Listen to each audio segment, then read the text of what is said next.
How's it going, everyone? This is Gray 1951. My name is Mike, back for another in the series of movie for each year of my life, and now I'm up to the year 1966. And the film I have for you for this year is one of the best dramatic films ever made. That is Who's Afraid of Virginia Woolf? Okay? Who's Afraid of Virginia Woolf? A wonderful film in every possible respect. I just can't say enough good things about it. Shut up, clock. Okay. This was based on a hit play by Edward Albee. And the director of the film was Mike Nichols, who was directing his very first film. And the producer of the film was Ernest Lehman, who also adapted the screenplay. Now, the stars of the film were none other than Elizabeth Taylor, Richard Burton, George Segal, and Sandy Dennis. Oscar nominations for all four of them, and wins for Elizabeth Taylor as Best Actress and Sandy Dennis as Best Supporting Actress. Okay, so here's the bare bones of the plot. Don't want to give too much away because I want all of you to see this if you have not. Okay, it's about a married couple named George and Martha. It's supposed to be a middle-aged married couple. They're living in a college town. George is a professor of history at a college where Martha's father is the president. So you would think that George had moved up to the top of the ladder by now, but he hasn't. He's still an associate professor. So he's not been terribly successful at his work, a point that Martha never lets him forget. So at the beginning of the film, they are coming back to their house after having been to a party thrown by Martha's father, where a lot of faculty members were there, including some new faculty members.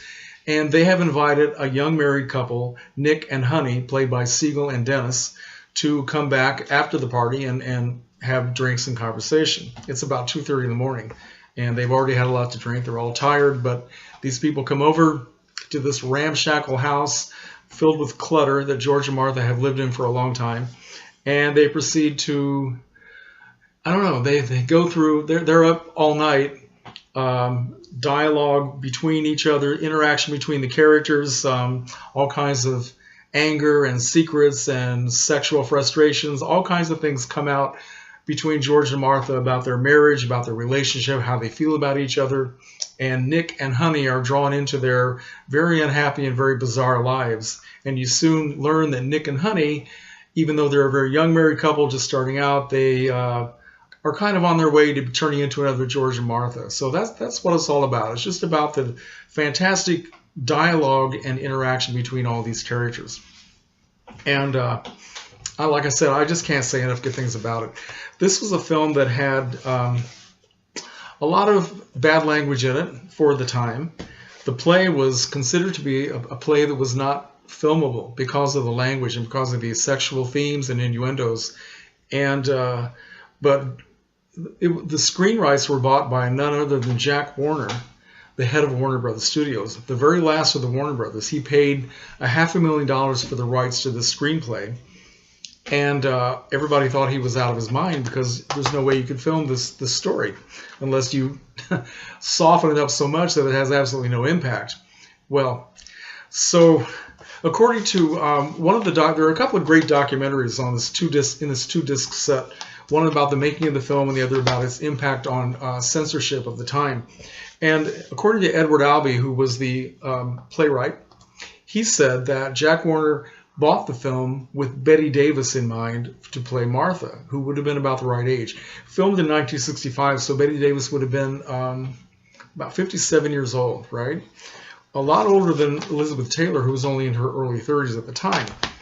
But Ernest Lehman decided that he wanted to get Taylor and Burton together on screen playing this bickering couple because, in a sense, that's what they were perceived as being in real life. It's hard for people today who don't remember that time to understand how notorious Elizabeth Taylor and Richard Burton were in the 1960s after they had multiple marriages and divorces and scandals, public scandals. And they had already made a couple of films together and had this very volatile, public, crazy relationship. And they were always on the covers of magazines. They were always being photographed by paparazzi. They were just followed everywhere. Every time they moved, it was headlines. So he wanted them to be the stars of this film. Elizabeth Taylor was not sure that she could do a part this difficult, but she was kind of talked into it by her husband. He said, nobody else should play this but you. So Taylor and Burton, they got the film.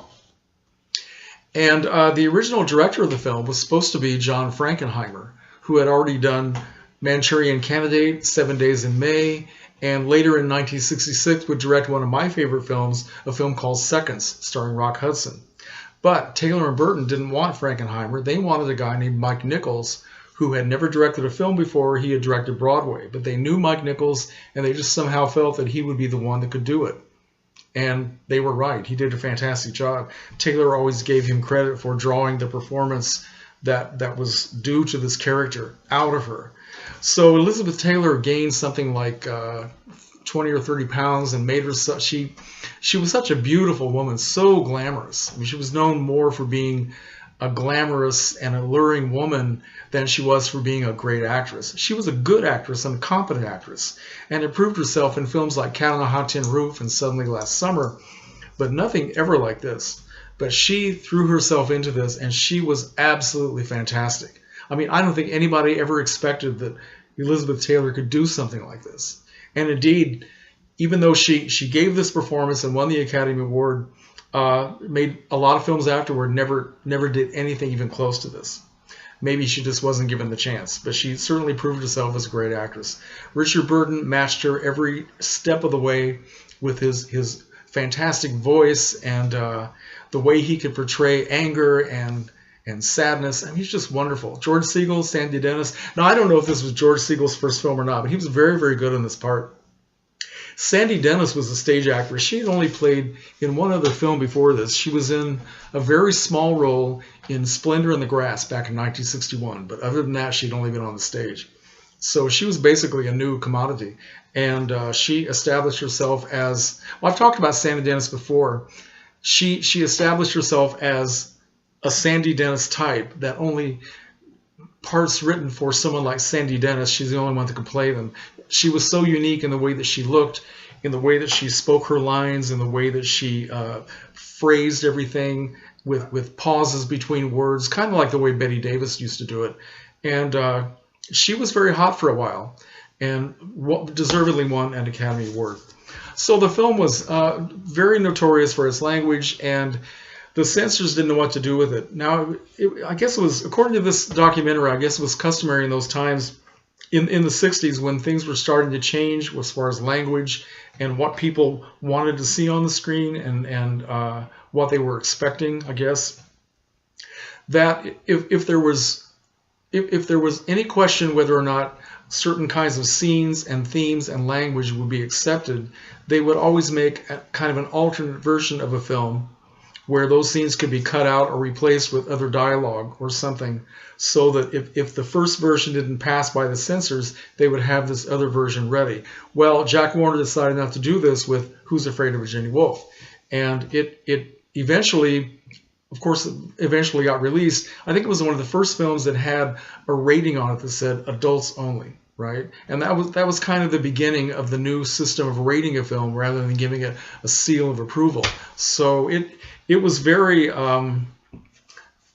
much influential in changing the censorship in films, and it's just fantastic. I know there are no four-letter words in the film, but there's pretty much everything else. They're taking the Lord's name in vain, son of a bitch, screw you, things like that. I don't know. It's just the F word was not there. Don't want to freak you out there, but that came later on.